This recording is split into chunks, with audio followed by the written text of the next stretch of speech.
G'day everyone, welcome back, and this is the beginning of a larger project on making the best use of space. Now I'm lucky, I've got a pretty big yard, right? Goes back there, fair way, old-fashioned 700 square metre block with a tiny little house on it.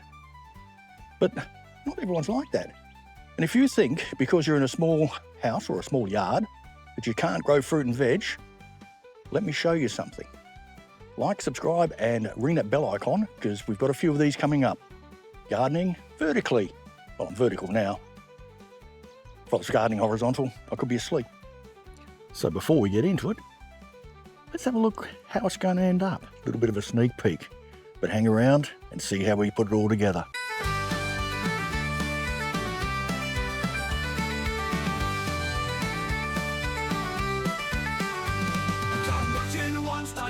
Chalkboards glare, blueprints and bridges, his burdens to bear. The suits in their towers, their wisdom askew. He slammed down his pencil and bid them adieu. Now he's digging the dirt, planting his dreams. The soil's his canvas, the sun's golden beams. No more the red tape, no more the charade. The garden's his fortress, where plans never fade.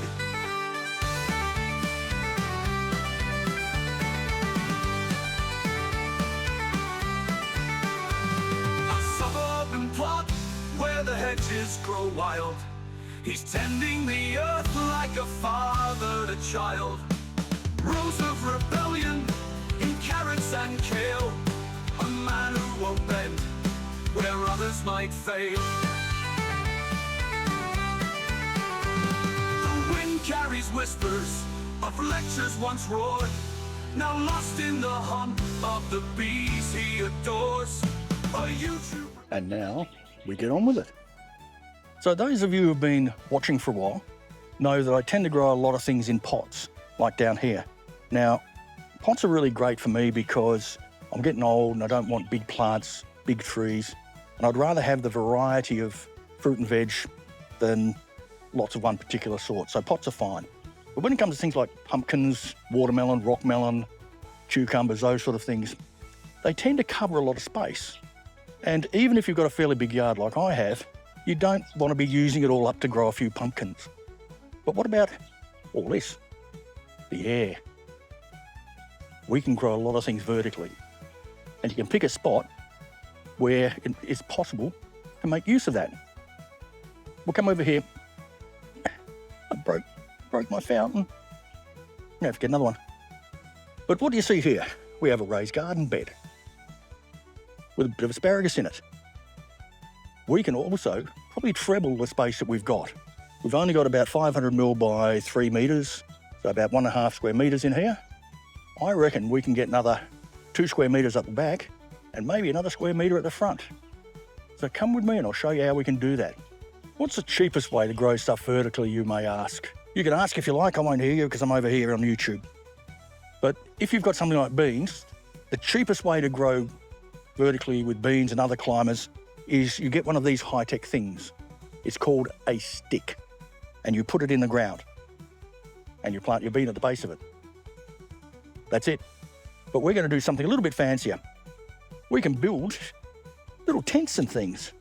So you could use prunings from your gardening, but I've just got some pretty standard bamboo sticks here. And I got these. They're just a little plastic insert and allows us to put some stakes through, like so. Ooh. Get a few more.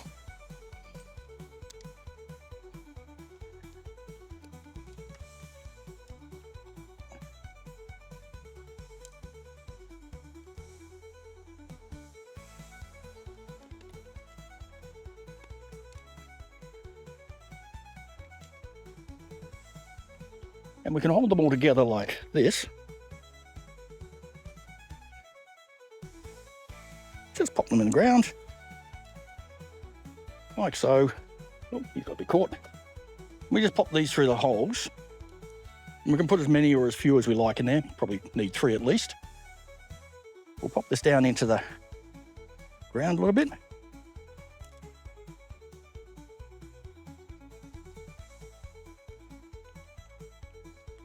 And this little thing will hold those in place. You can just get a string and tie it round, but I found that doesn't tend to go very well. So we'll just arrange these a little bit better. Like a little teepee. We're going to plant our beans in the bottom and they will grow up this little trellis. And this plastic thing will hold them in place. So to start with really, really cheap, growing vertically can be done for next to nothing or in fact nothing. Out here, I've got some old chicken netting. No, it's not chicken netting, mesh anyway, that I picked up at a Verge collection or from the local Facebook free page. Some old wooden stakes, which are either from my garden or I've found again on Verge collections, etc. And out here on the Verge, which is council land, we don't own this. Funny thing about Australia, from the road to our fence is owned by our local government and we own back from there. But to make use of this, and because it isn't our property, I'm just going to put out things that are going to go absolutely wild. And in summer, pumpkins are great. So I've got a couple of unique Australian pumpkins here. Here we've got Queensland Blue, which are a large traditional sort of pumpkin. And we're just going to put him in probably around there. I'm only going to put 2 in this area at the moment. We'll put something else on the other side. And we'll train it to grow up this netting. That'll give us another 4 or 5 square metres of garden for our Queensland Blue pumpkins, because these sprawl everywhere. So let's get them in. It may not look like I'm putting much in here, but believe me, these take up a lot of space. So all we're going to do is clear a bit of a spot near the netting.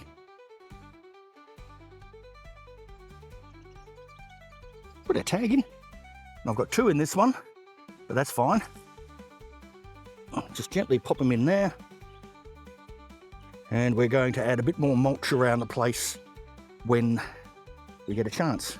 So I'll put the other one here. This is partially shade, which again won't affect the pumpkins too badly. Here we go. Easy done. As I said, I'm going to put some more in over in the other areas.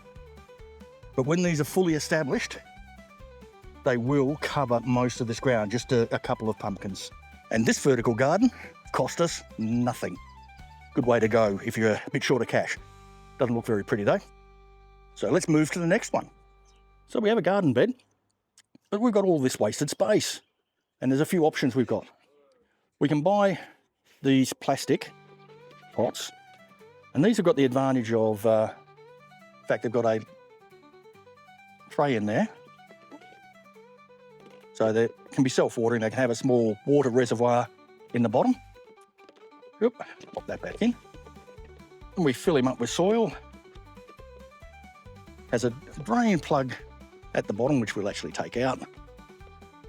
And all we need to do is hang him.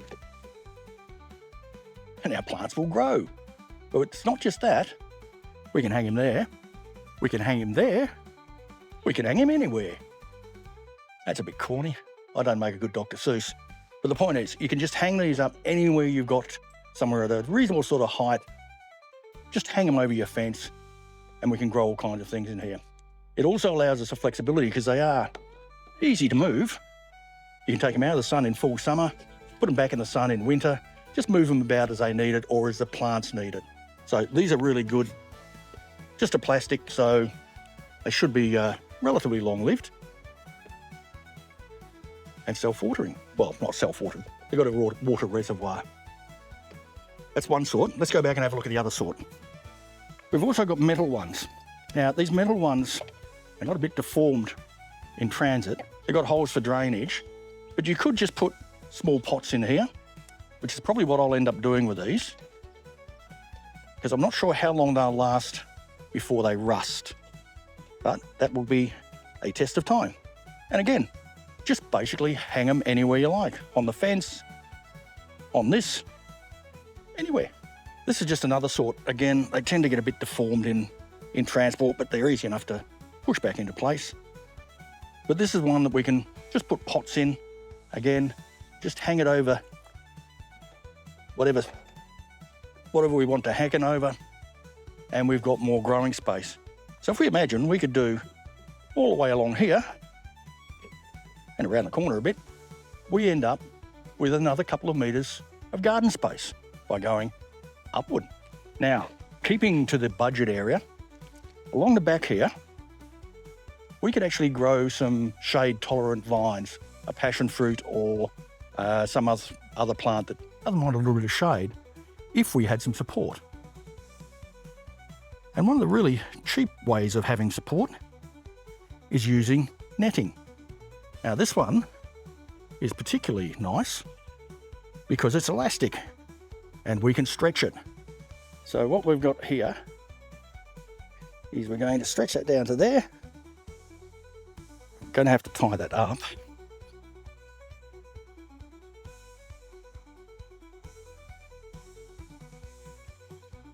I'll put a few more cable ties on there, but this will do to demonstrate it.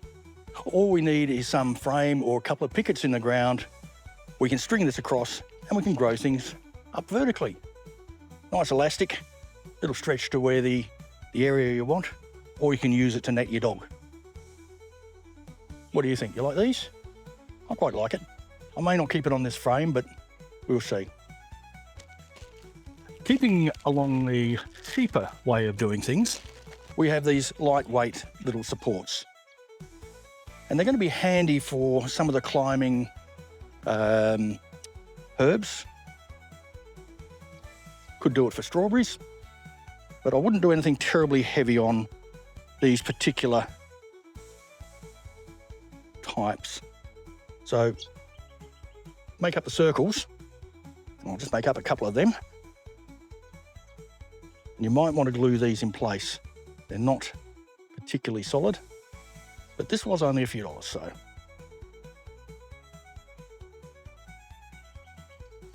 As I said, it's not particularly solid. It's come apart on that one already, but we can live with it. They all just clip in. A few of these that way. And we clip that onto the next one. Right, so I'll come in and you can see that we've got a bit of a ridge there. So we want to pull these down onto the thicker part, and we will plant it that way so that any weight on these is just going to push down on the support. And there we go. We'll build it up a few more layers, and I think what we might grow here is cuckoo melons, because they can grow up through here and then drape over the top. And by taking up only this tiny little bit of space here, we can get a couple of meters of coverage. So I'll finish putting that one together later, and we'll move along. Moving up market a little bit, we've got this style, which is a plastic rod held together with connectors, and we just stretch some netting over it. Again, very economical, has a fairly small footprint and gives us some height.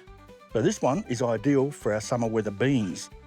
And all we're going to do is, I'll only put a couple in at the moment because it's starting to rain, is we'll dig them in here. And these are just a standard runner bean. Pop them in there. And there's going to be a little bit of maintenance. What we have to do is make sure that as they grow from here, we start to weave them through the netting and get them to grow over the top. In the middle, I'm actually going to put some onions. So the beans will fix the nitrogen, some onions will grow in the middle, and they're going to take a long time to grow. So we'll get onions in the middle, beans all over the top. The beans will shade the onions during a really hot summer period, and we won't have to worry too much about them. So I'm going to get the rest of these in, planting them a few inches apart.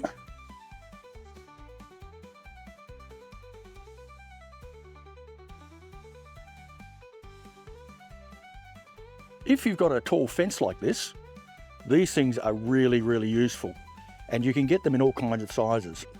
They're a felt material, which absorbs water quite nicely, but the disadvantage is, because they do absorb the water, they also evaporate very quickly, so they tend to dry out. I gave these a good soaking last night, and they're quite dry on top already. This is one of the larger ones, and I don't think you'd want to go much bigger than this because of the weight. You'd be better off having more of them rather than a larger one. You can get them down to just a few pouches, and I'll show one of those later on. But in here, I've got some spearmint, tarragon, sage, oregano, and lemon basil in columns. So as long as we can keep this nice and damp over summer, it should do quite well. And it's partially shaded here, so that'll help a bit. You wouldn't want this against a fence that's in full sun because the heat radiating from there will dry these out in no time. Quite impressed with that, and it's a very economical way of making use of your fence line. You just have to hook them up with a couple of old hanging basket hooks, something to keep it nice and straight, stretched out, and that should be fine. So we'll come back and have a look at that in a few weeks and see how it goes. This is probably the cheapest way you can do anything. These are some old rods that I had from another sort of stand, sort of similar to this one here. And all we've done is we've stuck them in the ground, tied them together at the top, and used some material, again I bought from Temu, just to provide a growing structure for the peas which are down here. These ones are ones that I've had lying around for quite a few years now, and as you can see, they've stood up quite well. If we go over here,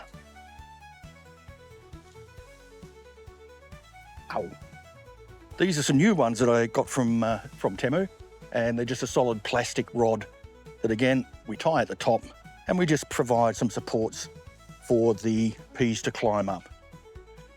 These arches are really good, however, they can be a bit pricey. This is, what's it called again? Sheep fence.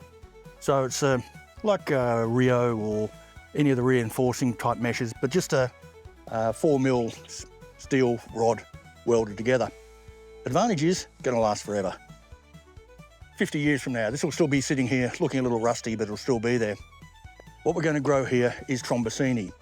And the reason we want to grow trombosini along here is we want them to dangle down and grow straight rather than curled up as if we leave them lying on the ground.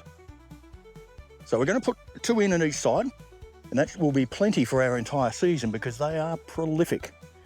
And to begin with, let's just put 1 in here.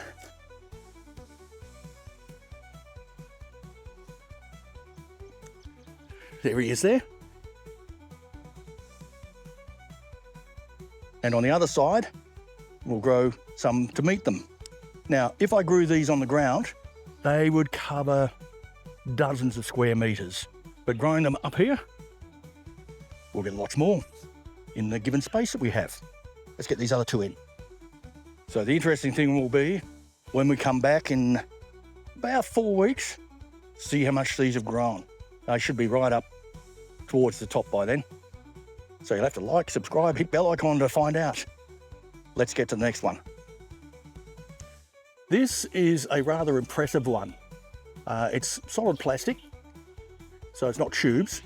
It's quite rigid. It's got lots of support rails on it, which click in quite well. I like this so much, I bought another one.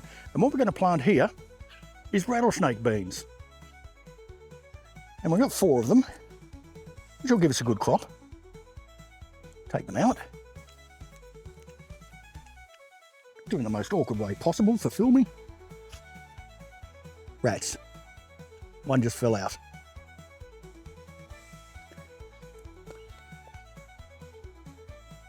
Put that up there. We should still be able to salvage him. This one might not survive, but that's life.